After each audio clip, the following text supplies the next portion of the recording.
విభజన తర్వాత ఇప్పుడిప్పుడే అభివృద్ధి పథంలో పరుగులు పెడుతున్న రెండు తెలుగు రాష్ట్రాలకు కరెన్సీ డిమానిటైజేషన్ పెద్ద ఆటంకంగా మారింది. ఇంతకీ రెండు రాష్ట్రాల వేగానికి బ్రేకులేసిన పెద్ద నోట్ల రద్దు ముందు ఎలాంటి ప్రతికూల ప్రభావాలను చూపించబోతోంది? భవిష్యత్తులో ఇంకెన్ని కష్టాలు తెచ్చిపెట్టబోతోంది? పెద్ద నోట్ల రద్దుతో కుదేలైన తెలుగు రాష్ట్రాలు ఇప్పుడిప్పుడే పుంజుకుంటున్న వేగానికి బ్రేకులు, రాబటానికి ఆలోచిస్తున్న కొత్త పరిశ్రమలు, తిరోగమనంలో రియల్ ఎస్టేట్, రిటైల్ రంగాలు, డిమానిటైజేషన్తో నష్టపోయిన తెలుగు రాష్ట్రాలు.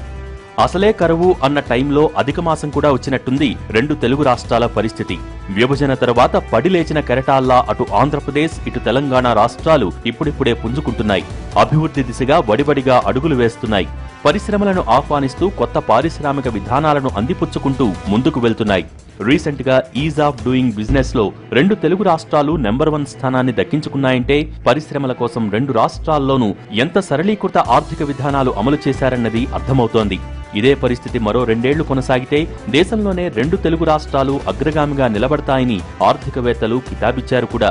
కానీ ఇంతలోనే అసనిపాతంలా పెద్ద నోట్ల రద్దు తెలుగు రాష్ట్రాల అభివృద్ధికి బ్రేకులేసింది.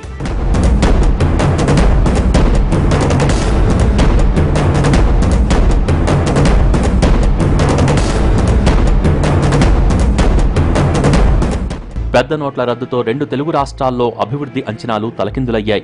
పెద్ద నోట్ల రద్దుతో సామాన్యుడి నుంచి సంపన్నుల వరకు కరెన్సీ కష్టాలు మొదలయ్యాయి. దీంతో సామాన్యులు ఖర్చు పెట్టడానికి వెనకాడుతుంటే సంపన్నులు పెట్టుబడులు పెట్టడానికి ఆలోచిస్తున్నారు. ఇదే ఇప్పుడు రెండు తెలుగు రాష్ట్రాల పాలిట శాపంగా మారింది. నిజానికి కరెన్సీ డిమానిటైజేషన్తో కలిగే ప్రభావాలు, తలెత్తే ప్రమాదాలు ఒక్కొక్కటిగా తెలిసొస్తున్నాయి. ముందుగా ఈ నిర్ణయాన్ని ఇరు రాష్ట్రాల సీఎంలు స్వాగతించినా ఆపై ఆర్థిక వ్యవస్థ మీద పడుతున్న ఇబ్బందులు చూసి రక్షణాత్మక చర్యలు చేపడుతున్నారు. కరెన్సీ డిమానిటైజేషన్ అన్నది రెండు తెలుగు రాష్ట్రాల్లో ఉన్న అన్ని రంగాలను దాదాపుగా కుదిపేసింది.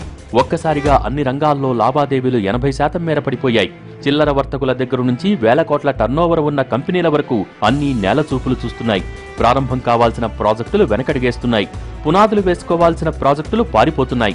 మొత్తంగా రెండు తెలుగు రాష్ట్రాల్లోనూ పారిశ్రామిక రంగంపై పెద్ద నోట్ల రద్దు పెద్ద దెబ్బే కొట్టింది. ఏపీలో కొత్త రాజధాని ఎక్కడో నిర్ణయించడానికే ఏడాది పట్టింది. అక్కడి నుంచి పరిశ్రమలను ఆహ్వానించేలా సింగిల్ విండో ద్వారా ఆన్లైన్లో అనుమతులిస్తూ వచ్చారు. ఇప్పటికి వేల కోట్ల రూపాయల ఎంఓయూలు జరిగాయి. కానీ పెద్ద నోట్ల రద్దుతో అవన్నీ కార్యరూపం దాలుస్తాయా లేదా అన్నది అనుమానంలో పడింది. ఇప్పుడు ఈ 500,000 రూపాయల నోట్ల రద్దు అనేది కొత్తగా ఏర్పడిన ఆంధ్రప్రదేశ్ రాష్ట్రం, దాంతోపాటుగా విడివడి ఏర్పడినటువంటి తెలంగాణ రాష్ట్రం రెండింటి మీద తీవ్రమైనటువంటి ప్రభావాన్ని చూపిస్తున్నటువంటి వాతావరణం ఉంది. ఈరోజు చూసుకునేటట్లయితే తెలంగాణ రాష్ట్రం ఒకదానిలోని ఈ మొత్తం ప్రక్రియ క్రమంలో 3,000 కోట్ల రూపాయల దాకా రాష్ట్ర ప్రభుత్వం ఆదాయం కోల్పోద్దనే వార్తలు వస్తున్నాయి. ఇక తెలంగాణలో కూడా కొత్త రాష్ట్రంగా అవతరించిన తర్వాత పారదర్శక విధానాలతో పరిశ్రమలను ఆహ్వానించారు. దీంతో దేశ విదేశాలకు చెందిన ఎన్నో కంపెనీలు హైదరాబాద్ సహా తెలంగాణలో కొలువుదీరేందుకు ఆసక్తి చూపించాయి. ఇక్కడ వేల కోట్ల రూపాయల ఒప్పందాలు కుదిరాయి. కానీ పెద్ద నోట్ల రద్దు ఆ ఒప్పందాలపై నీళ్లు చల్లింది. సదరు కంపెనీలు పెట్టుబడులు పెట్టేందుకు వెనకడుగు వేస్తున్నాయి. ఇలా రెండు తెలుగు రాష్ట్రాలే కాదు, దేశవ్యాప్తంగా అన్ని రాష్ట్రాల పరిస్థితి ఇలాగే ఉంది. మొత్తంగా చెప్పాలంటే డిమానిటైజేషన్ ప్రభావం వీధి చివర ఉన్న ఇడ్లీ బండి దగ్గర నుంచి రాజధానిలో కొలువుదీరిన ఐటీ కంపెనీల వరకు అందరి మీద ప్రతికూల ప్రభావం చూపిస్తోంది.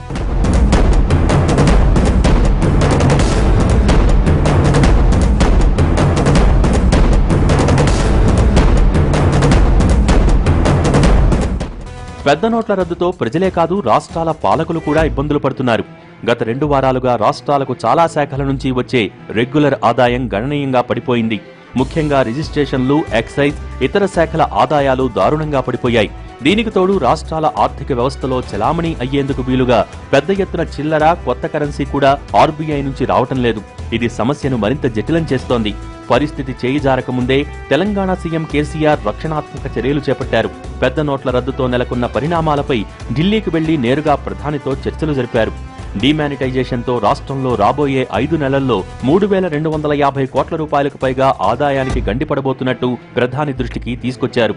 దీంతో పాటు పెద్ద నోట్ల రద్దుతో వస్తు సేవలు, వాణిజ్య పన్నులు, ఎక్సైజ్, రవాణా, రిజిస్ట్రేషన్ శాఖల ఆదాయం పడిపోయిన విషయాన్ని ప్రధాని దృష్టికి తీసుకెళ్లారు. ఎన్నాళ్ళు బయటపడుతుంది అంటే మనం కనీసం 6 నెలలు వేచి చూడాలి. దాని తర్వాతనే అసలు ఈ రాష్ట్రాలకు అవసరమైన నిధులు ఏ విధంగా కావాలని ఆలోచిస్తుంది. అంటే ఏంటి, నాబార్డు నుంచి ప్రాజెక్టులకు ఇమ్మని చెప్పారు, అలాగే పోలవరం కూడా నాబార్డు నుంచి ఇమ్మంటున్నారు. కానీ కేంద్రం దగ్గర పరిస్థితి ఏంటండి? మనకు 3,000 నష్టం వస్తూ ఉంది, 4,000 కోట్లు నష్టం వస్తుంది అని చెప్పి ముఖ్యమంత్రి అక్కడ పోయి గోలబెట్టి ఒక కేంద్ర ప్రభుత్వ బృందాన్ని తెప్పించుకున్నారు. కానీ కేంద్ర ప్రభుత్వం ఏ బృందాన్ని తెప్పించుకుంటుంది? కేంద్ర ప్రభుత్వం దగ్గర ఇప్పుడు నిధులు లేవు కదా. బ్యాంకుల్లో ఇప్పుడు వచ్చిన 4-5 లక్షల కోట్లు దాంతో కాస్త సంబరం చేసుకుందామని కేంద్రం అనుకుంటుంది. కానీ ఆ డబ్బంతా పేదవాళ్ళది కదా, మళ్ళీ వాళ్ళకు విత్డ్రాయల్ ఫామ్లో రావాలి కదా.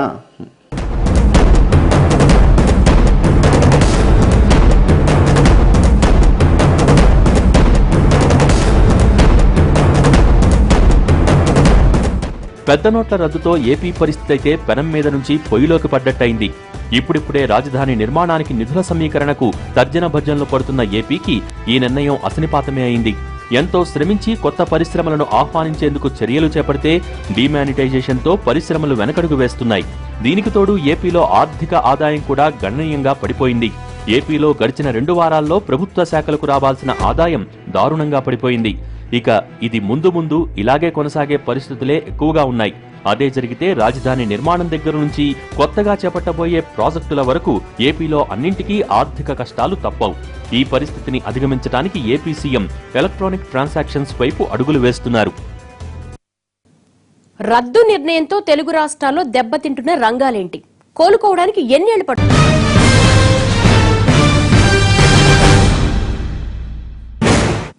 Welcome back. పెద్ద నోట్ల రద్దుతో 2 తెలుగు రాష్ట్రాల్లో దెబ్బతింటున్న రంగాలేంటి? వాటి ప్రభావం రాష్ట్రాల ఆర్థిక వ్యవస్థలపై ఎలా ఉండబోతోంది? ఏపీ రాజధాని నిర్మాణం పరిస్థితి ఏమిటి? మిషన్ కాకతీయ, మిషన్ భగీరథల భవిష్యత్ ఏంటి? పెద్ద నోట్ల రద్దుతో ఒక్కసారిగా కుదేలైపోయిన ఈ రంగాలు కోలుకోవాలంటే 2 రాష్ట్రాలకు ఎన్నేళ్లు పడుతుంది? ఇక ఏపీ తెలంగాణలో సామాన్యుడి నుంచి సంపన్నుల వరకు కష్టాలు తప్పవా? పెద్ద నోట్ల రద్దుతో 2 తెలుగు రాష్ట్రాలకు పెద్ద కష్టం వచ్చి పడింది. దేశవ్యాప్తంగా అన్ని రాష్ట్రాలపైన డీమానిటైజేషన్ ప్రభావం ప్రతికూలంగా ఉన్నా 2 తెలుగు రాష్ట్రాలపై చాలా ఎక్కువగా ఉంది. ముఖ్యంగా పెద్ద నోట్ల రద్దుతో ప్రజల కొనుగోలు శక్తి దారుణంగా పడిపోయింది. అకౌంట్లలో డబ్బులు ఉన్నా చేతిలో చిల్లి గవ్వలేక, డబ్బు కోసం కిలోమీటర్లు ఉన్న క్యూలైన్లలో నించునే ఓపిక లేక ఏ లావాదేవీలు జరపటం లేదు. సామాన్యుడి పరిస్థితే కాదు, రాష్ట్రాల పరిస్థితి కూడా ఇలాగే ఉంది. ముఖ్యంగా 2 తెలుగు రాష్ట్రాల్లో రియల్ ఎస్టేట్ పూర్తిగా స్తంభించిపోయింది. గడిచిన 2 వారాలుగా రిజిస్ట్రేషన్ ఆఫీసులు వెలవెలబోతున్నాయి. రోజుకు 100లో జరిగే రిజిస్ట్రేషన్లకు బదులు మొక్కుబడిగా 10-15 జరుగుతున్నాయి. రియల్ ఎస్టేట్ రంగం పడిపోవటం 2 తెలుగు రాష్ట్రాల్లో చాలా రంగాలపై ప్రతికూల ప్రభావం చూపుతోంది. ముఖ్యంగా అమరావతిలో రియల్ ఎస్టేట్ కార్యకలాపాలు ఒక్కసారిగా స్తంభించిపోయాయి.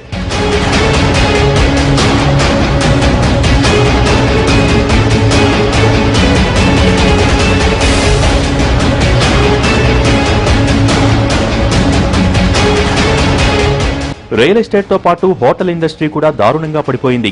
ముఖ్యంగా డబ్బులు లేక ప్రజల రాకపోకలు తగ్గిపోయాయి. దీంతో హోటల్, టూరిజం బిజినెస్లు పూర్తిగా పడకేశాయి. గత నెలలో ఆఫ్ సీజన్లో కూడా కిటకిటలాడిన హోటల్స్ ఇప్పుడు కనీస ఆక్యుపెన్సీ లేక ఇబ్బందులు పడుతున్నాయి. ఇక రెస్టారెంట్లు కూడా అదే స్థాయిలో కళాహీనమయ్యాయి. డబ్బులు లేక జనం ఇంటి తిండికే పరిమితమైపోతున్నారు. చిన్న చిన్న కొనుగోళ్లు కూడా చేయడానికి వెనకాడుతున్నారు. రియల్ ఎస్టేట్తో పాటు ఐటీ కంపెనీలకు గట్టు పరిస్థితి తలెత్తే ప్రమాదముంది. కరెన్సీ డిమానిటైజేషన్తో డాలర్ విలువ నానాటికి బలపడుతోంది. ఇది ఐటీ కంపెనీల ఆదాయానికి గండి కొడుతోంది. అదే జరిగితే హైదరాబాద్లో ఉన్న చిన్న చిన్న ఐటీ కంపెనీలకు ఇబ్బందులు తప్పవు. ఈ నష్టాలు భరించడానికి కంపెనీలు ఉద్యోగులకు ఉద్వాసన పలికితే సంక్షోభం మరింత ముదిరినట్టే.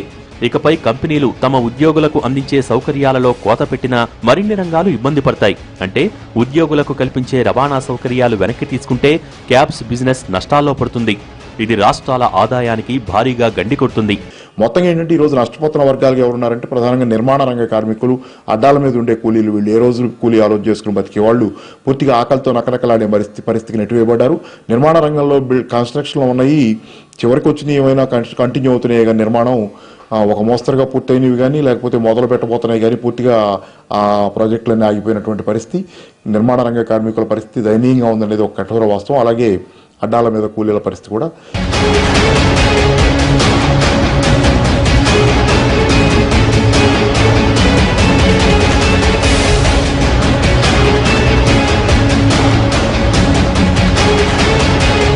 ఇక రాష్ట్రాలకు భారీ ఆదాయం తెచ్చే వాహనాల రిజిస్ట్రేషన్లు కూడా పడకేశాయి.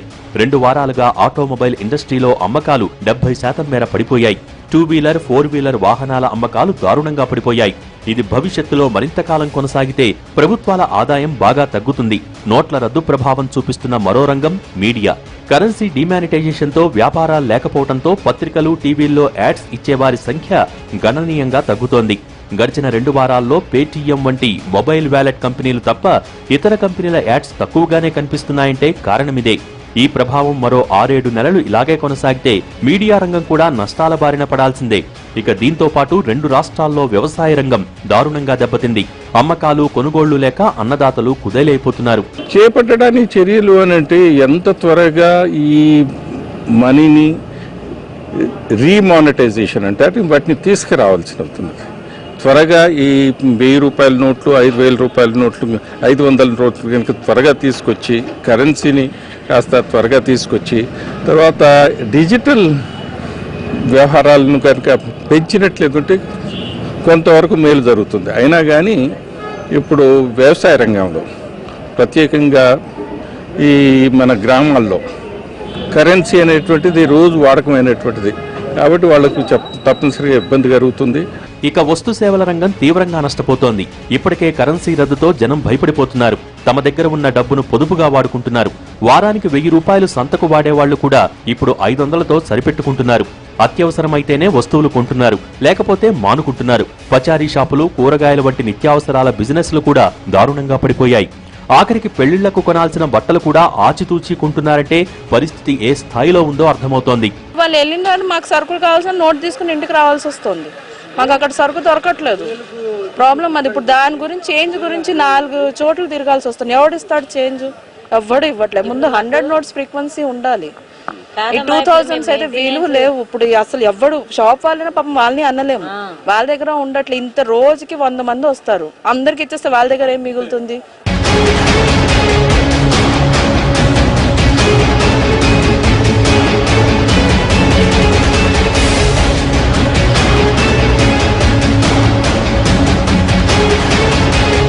డబ్బులు లేక అల్లాడిపోతున్న ప్రజలు నిత్యావసరాలను కూడా పక్కన పెట్టేసి అత్యవసరాలకు మాత్రమే డబ్బులు వెచ్చిస్తున్నారు. అలాంటి ఈ టైంలో సౌకర్యాలు, విలాసాలకు ఏమాత్రం ఖర్చు పెడతారు చెప్పండి? గడిచిన 2 వారాలుగా నగరాల్లో మల్టీప్లెక్స్లు ఒక్క ప్రేక్షకుడు లేక వెలవెలబోతున్నాయి. చాలా సినిమాలు వాయిదా పద్ధతుల్ని పాటిస్తున్నాయి. అతి విశ్వాసంతో రిలీజ్ అయిన సినిమాలు బాగున్నా సరే థియేటర్ల నుంచి కదల్లేక నానా అవస్థలు పడుతున్నాయి. ఇక జనం కూడా మనిషికో 300 ఖర్చు పెట్టి థియేటర్లకు వెళ్లి చూడటం కన్నా 2 రోజులాగి ఇంట్లో పైరసీ సీడీ చూడటం బెటర్ అనుకుంటున్నారు. మరికొందరు అసలు సినిమా చూడకపోతే నష్టమేంటని ప్రశ్నించుకుంటున్నారు. దీంతో సినిమాలు, ఎంటర్టైన్మెంట్ రంగాలు దారుణంగా పడిపోయాయి. వీటి నుంచి వచ్చే సర్వీస్ ట్యాక్సులు, వ్యాట్ల ఆదాయం ప్రభుత్వానికి అందకుండా పోతోంది. సార్, తెలుగు రాష్ట్రాలు పుంజుకుంటుందని ఎందుకు అనుకుంటున్నాము? ఇటీవల ఈ 2 రాష్ట్రాలు విడిపోయింది కాబట్టి. కానీ ప్రభావం మాత్రం ఆర్థిక రంగం పైన కానివ్వండి, లేకుంటే సామాన్యుల పైన కానివ్వండి, అన్ని చోట్ల సమానంగా ఉంది దేశంలో. సరే, ప్రస్తుతం మన తెలంగాణ రాష్ట్రం కానివ్వండి, ఆంధ్ర రాష్ట్రం కానివ్వండి అనుకుంటే ఈ రంగం ఆ రంగం అని కాదు. మొట్టమొదట వాళ్ళపైన దెబ్బ పడేది ట్యాక్సెస్. ఏ ట్యాక్సెస్? వ్యాట్ అనేది ఇండైరెక్ట్ ట్యాక్స్. వస్తువులు కొనాలి, వస్తువులపైన సేల్స్ ట్యాక్స్, వ్యాట్ రావాలి. మొదటిగా వీళ్ళు నష్టపోయి వ్యాట్ పైన. ఎందుకని? చేతులు చిల్లిగవ లేకుంటే ఎవరు ఏ వ్యాపారం చేస్తారు, లేకుంటే ఎవరు ఏ వస్తువులు కొనగలరు. సో మొదటి ప్రభావం చూపించేది వ్యాట్. రియల్ ఎస్టేట్ అనేది కొంత వెంటనే ధరలు పడిపోయింది కాబట్టి అది బిల్డర్స్ పైన దెబ్బ కానీ గవర్నమెంట్ పైన కాదు. కాబట్టి మొదటిగా వీళ్లకు ట్యాక్స్ రూపంలో కాస్త చాలా ప్రభావం చూపించేట్టుగా ఉంది మన 2 రాష్ట్రాలపైన. ఇక రిటైల్ మార్కెట్లు కూడా చిల్లర లేక ఇబ్బందులు పడుతున్నాయి. చేతిలో 2000 రూపాయల నోటున్నా దానికి చిల్లర దొరక్క చాలా లావాదేవీలు ఆగిపోతున్నాయి. ముఖ్యంగా అసంఘటిత రంగంలో ఉన్న చిరు వ్యాపారులు బేరాల్లేక నష్టపోతున్నారు. కనీసం రోజువారీ లాభాలు కూడా రాకపోవడంతో దిగాలు పడిపోతున్నారు. ఇక పళ్ల వ్యాపారులు, పూల వ్యాపారులు వంటి వారు ఉన్న సరుకు అమ్ముడవక, దాన్ని దాచుకోలేక, కొత్త సరుకు కొనుక్కోలేక నష్టాల పాలవుతున్నారు. ఇలా అన్ని వ్యాపారాలపై పెద్ద నోట్ల ప్రభావం ప్రతికూలంగానే ఉంది. 1000 రూపాయలు నోటు తీసుకొస్తున్నాం, 2 కిలోలు తీసుకుంటామంటున్నారు. మా దగ్గర డబ్బులు చిల్లర ఉన్నాయి, బ్యాంకులో కూడా తీసుకుంటలేరు. చాలా వ్యాపారం 30%, 100% అమౌంట్ పెడితే 30% కూడా మారిపోతలేదు. దాని దిక్కెళ్ళి మేము చాలా నష్టపోన్నాం. చిరు వ్యాపారులు అందరం కష్టంలో ఉన్నాం. కింటెల్ అమ్మేది 30 కిలోలు అమ్ముకోతలేదు. దాని దిక్కెళ్ళి మాల ఖరాబ్ అయ్యి మాల పారేస్తున్నాం. 1 రూపాయి మిగులుతలేదు. ఇంట్లోకి వెళ్ళి ఫైనాన్స్ వాళ్ళకి నింపుతున్నాం.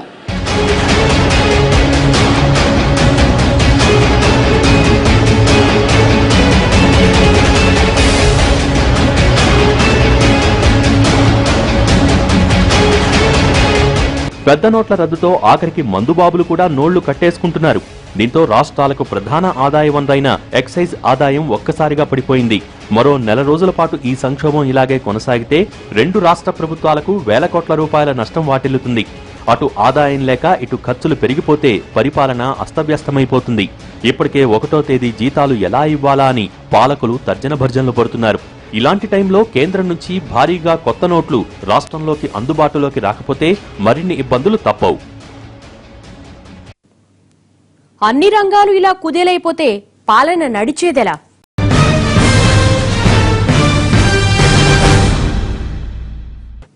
Welcome back.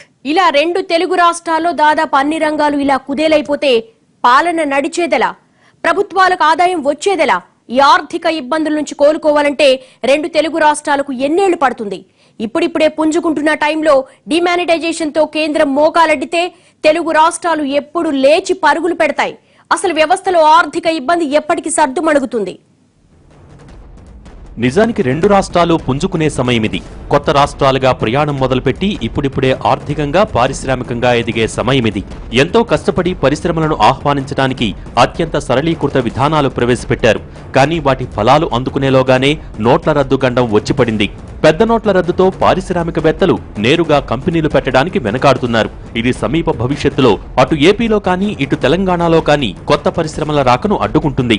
ఇలా 2 రాష్ట్రాలు పుంజుకునే సమయంలో డిమానిటైజేషన్ తో ఒక్కసారిగా వాటిని వెనక్కి లాగేసినట్టయింది. ఆంధ్రప్రదేశ్ రాష్ట్రంలో అయితే వ్యవసాయ మీద ఆధారపడి ప్రధానంగా జీడీపీ వ్యవసాయం నుంచి వస్తున్న పరిస్థితులు అక్కడ కూడా తీవ్రమైనటువంటి ఆర్థిక పరిస్థితి విఘాతం కలిగే పరిస్థితి ఏర్పడటం వల్ల కానీ లేకపోతే ఈరోజు కొత్తగా పారిశ్రామికీకరణ చేపట్టాలి, లేకపోతే పరిశ్రమలు ఆకట్టుకోవాలి, ఈజ్ ఆఫ్ డూయింగ్ బిజినెస్ దిశగా కృషి చేయాలని ఆతృత పడుతున్నట్టుగా ఉన్నటువంటి ఆంధ్రప్రదేశ్ రాష్ట్రంలో ఇటు రెండో పక్కన తెలంగాణ రాష్ట్రంలో కూడా చాలా ప్రాజెక్టుల కోసం వీళ్ళు ఐటీ రంగంలో కానీ ఇతరత్ర కానీ వెయిట్ చేస్తున్నారు.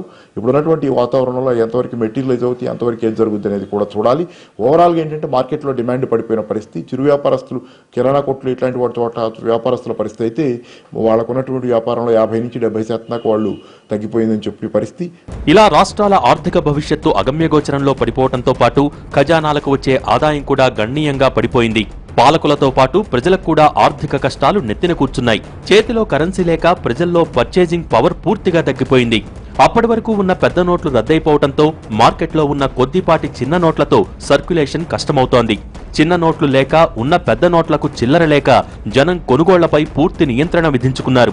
మొత్తంగా గడిచిన 2 వారాల్లో ప్రజల కొనుగోలు శక్తి బాగా తగ్గిపోయింది. దీంతో వ్యవస్థలో ఉన్న కొద్దిపాటి డబ్బు కూడా సర్క్యులేట్ అవటం లేదు. ఇది వ్యవస్థను స్థాణువుని చేస్తోంది. మందగమనంగా నడుస్తాయి. ఎందుకనంటే దీనికి కరెన్సీ అనేది రక్త ప్రవాహం లాంటిది. ఒక శరీరంలో రక్తం ఎలా ప్రవహిస్తుందో అలాగే ఎకానమీలో కూడా రక్తం ప్రవహించినట్టుగా కరెన్సీ ఉండాలి. అది ఎప్పుడైతే దాన్ని ఆపడం జరిగిందో న్యాచురల్లీ ఆ ప్రవాహం అనేది తగ్గిపోతుంది. ఎప్పుడైతే ప్రవాహం తగ్గుతుందో కొనుళ్ళు అమ్మకాలు తగ్గిపోతాయి. కొనుడు అమ్మకాలు తగ్గిపోయినప్పుడు రావాల్సినటువంటి ట్యాక్సెస్ కూడా తగ్గిపోతాయి. తర్వాత ఏమవుతుంది, కొంత ఎంప్లాయ్మెంట్ కూడా తగ్గిపోతుంది. ఈ కారణాల వల్ల రాబోయే కాలంలో 8 నెలలు 9 నెలల వరకు ఎకానమీ మందగిస్తుందని చెప్పొచ్చు. తద్వారా మన 2 రాష్ట్రాలకు కూడా రెవెన్యూస్ అనేటువంటిది తగ్గిపోతుంది. ఏ దేశంలో అయినా రాష్ట్రంలో అయినా ఎక్కడైనా సరే ఆర్థిక వ్యవస్థ పరిపుష్టంగా ఉండాలంటే అక్కడ ఉన్న కరెన్సీ చెలామణిలో ఉండాలి. ఉన్న కరెన్సీ అన్ని వ్యవస్థల మధ్య సర్క్యులేట్ అవుతూ ఉండాలి. ద్రవ్య వినియోగం ఉంటేనే ద్రవ్య వినిమయం ఉంటుంది. కానీ ఇప్పుడు 2 తెలుగు రాష్ట్రాల్లో ఈ పరిస్థితి కనిపించడం లేదు. ప్రజలు కొనుగోళ్లు జరపటం లేదు. అసలు సగం మంది దగ్గర కొనుగోళ్లకు కావాల్సిన డబ్బులే లేవు. మిగిలిన సగం మంది దగ్గర డబ్బున్నా అది బ్యాంకు అకౌంట్లలో బందీ అయిపోయింది. బ్యాంకులకు వెళ్లినా ఇస్తోంది స్వల్పమే కాబట్టి నగదు లావాదేవీలకు వెనకడుగు వేస్తున్నారు. ఇది కూడా వ్యవస్థలో ద్రవ్య చలామణిని తగ్గిస్తోంది. ఇలా వ్యవస్థలో డబ్బు తగ్గిపోయినప్పుడు ప్రజల కొనుగోలు శక్తి తగ్గిపోతుంది. ప్రజల్లో కొనుగోలు శక్తి తగ్గితే అది పరిశ్రమలకు ప్రతికూలంగా మారుతుంది. అదే జరిగితే ఆ ఆర్థిక వ్యవస్థ బలహీనమవుతుంది. ఇప్పటికే ఇడ్లీ బండి దగ్గర నుంచి బంగారం షాపుల వరకు అన్నింటి కొనుగోళ్లు దారుణంగా పడిపోయాయి. ఈ పరిస్థితి నానాటికి మరింత జటిలమవుతోంది.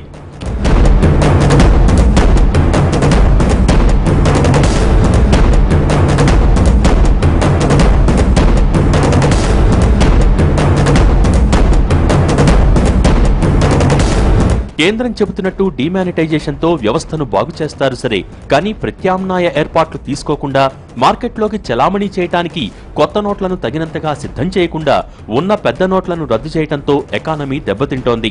ఇప్పటికీ 90% పైగా ఏటీఎంలు మూతపడే ఉన్నాయి. బ్యాంకుల్లో డబ్బులు లేవు. పైపెచ్చు ముందే విధించిన గడువు ప్రకారం నవంబర్ 24 నుంచి బ్యాంకు కౌంటర్లలో 500 నోట్లు 1000 నోట్ల మార్పిడి రద్దు చేశారు. అంటే ఇక రేపటి నుంచి పాత నోట్లు నేరుగా బ్యాంకుల్లో డిపాజిట్ చేయాల్సిందే. ఇలాంటి టైంలో కొత్త నోట్లు ఎక్కువగా అందుబాటులో ఉంటే ఎకానమీలో తలెత్తే ఇబ్బందుల నుంచి తప్పించుకోవచ్చు. లేకపోతే ఆ సమస్య ఎకానమీ పునాదుల్నే కదిలించే ప్రమాదముంది. ఇప్పుడున్న పరిస్థితుల్లో తాజా కరెన్సీ ఎమర్జెన్సీ 2 తెలుగు రాష్ట్రాల ఆర్థిక వృద్ధిపై దీర్ఘకాలంలో ప్రభావం చూపించబోతోంది. 10 ఏళ్ల కిందట ప్రపంచాన్ని ముంచెత్తిన మాంద్యం ఛాయలు ఇంకా గ్రీస్, అమెరికా, బ్రిటన్, చైనాలను ఎలా వెన్నాడుతున్నాయో ఇప్పుడు కేంద్రం తీసుకున్న ఈ డిమానిటైజేషన్ నిర్ణయం 2 తెలుగు రాష్ట్రాలపైన అదే స్థాయిలో ప్రతికూల ప్రభావం చూపించనుంది. ఈ పరిస్థితి నుంచి కోలుకోవాలంటే కనీసం 2 ఏళ్లు పడుతుంది. అప్పుడు కూడా పూర్తి స్థాయిలో కోలుకుంటుందన్నది అనుమానమే. ఇది వాళ్ళ స్టోరీ బోర్డ్. మరో అంశంతో మళ్ళీ కలుద్దాం.